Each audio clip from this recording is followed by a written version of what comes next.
بثلاثة أهداف مقابل هدف. وفي الجولة الثانية اليوم يسجل أولا واليوم متمكن، لكن العربي لا ينجح ولا يتمكن من الوصول إلى الكرة الماضية. ممتازة، عادل فريدي يقطع الكرة وصلحها إلى يوسف العربي في نفس الوقت، والعربي بتمريرة إلى إيمانة في محاولة الوصول. الهلال يصل لكن لا يصل إلى الشباك، يكتفي في الوصول إلى منطقة الجزاء، إلى ضربة زاوية. محمد الشلهوب في عرضية وبالراس مباشرة في هذه المباراة. في هذه المواجهة الجرافيكس حاضرا كاملا. مقطوعة عادت مرة أخرى لجانب الهلال. الشلهوب إلى إيمانة، إلى لمسة ممتازة واصلة إلى يوسف العربي على الجهة اليسار. التغطية أول بأول مع العربي من محمد نامي إلى إيمانة تقدم، إيمانة تمرير إلى يوسف العربي، لكن العربي موجود بين كماشتي دفاع الشباب. إلى الخلف، إلى عرضية داخل منطقة الجزاء. ماجد المرشدي، محاولة هلالية موجودة بالجهة اليسرى، ما زالت حاضرة الفرصة من البيشي إلى يوسف العربي إلى البيشي مرة ثانية. البيشي في كرة سهلة. أخيرا الشلهوب إلى الفريدي، ممتازة بين الاثنين. الفريدي إلى العربي، لكن مقطوعة كرة العربي. 10/10 في هذه المباراة.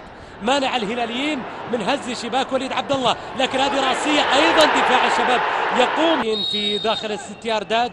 إبراهيم يتارى عند الكرة الثابتة، يتارى يستعد يلعب كرة داخل منطقة مقطوعة على الجهة اليمين. محمد الشلهوب بكرة ساقطة إلى داخل المنطقة.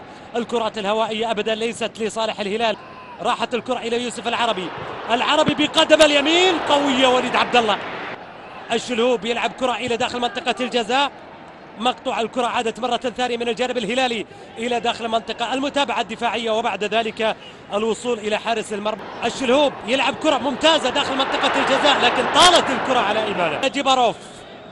جيباروف يصلح كرة وتسديدة ومرت إلى خارج أرض الملعب. إن استطاع مخرج اصطياد هذه اللقطة. على كل حال الكرة الآن عند يتارى مقطوعة، هي فلاشات، لكن فلاشات تم تحويله من الدرجة الأولى إلى الدرجة الثانية. انتقل في المدرج إلى مدرج الدرجة الثانية. هذه كرة الآن لصالح الهلال إلى منطقة الجزاء. العربي خسر الكرة إلى خارج أرض الملعب لوسط الملعب. مرور للشمراني والتسديدة إلى خارج أرض الملعب. وإن انتهت المباراة بالجولة الثانية بهذه النتيجة محرج بالنسبة للهلال الأمر. يوسف العربي، مرور يوسف العربي، ما زالت الكرة معه يوسف.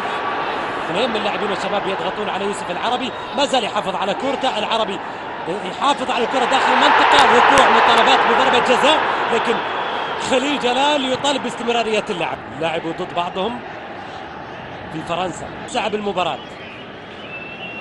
لعب الكرة للشباب، الله! استعداد إيمانة، يوجه لوقوف حائط الصد. إيمانة وتسديدة وصلت إلى العربي مقطوعة، والكرة مرة ثانية إلى خارج أرض الملعب.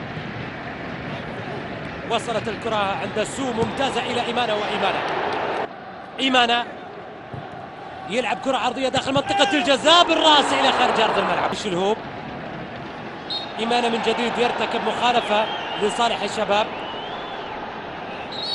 الشباب في طريقة إلى تحقيق العلامة الكاملة لهذا. انطلاقة، مرور، صافرة، مخالفة على إيمانة الذي يتلقى البطاقة الصفراء الثانية وبالتالي الورقة الحمراء. كل شيء في الهلال من سيء إلى أسوأ في هذه المباراة. كل ما يحدث بالهلال في هذه المباراة هو من سيء إلى أسوأ. يعني إيمانة مخالفة صريحة. كان القانوني. الشلهوب يلعب كرة ساقطة الآن وبالراس إلى وليد عبد الله. الكرة الآن بالجهة اليمنى الصافرة تأتي الآن أيها السادات والسادة من السيد خليل جلال معلنا فيها عن نهاية المباراة.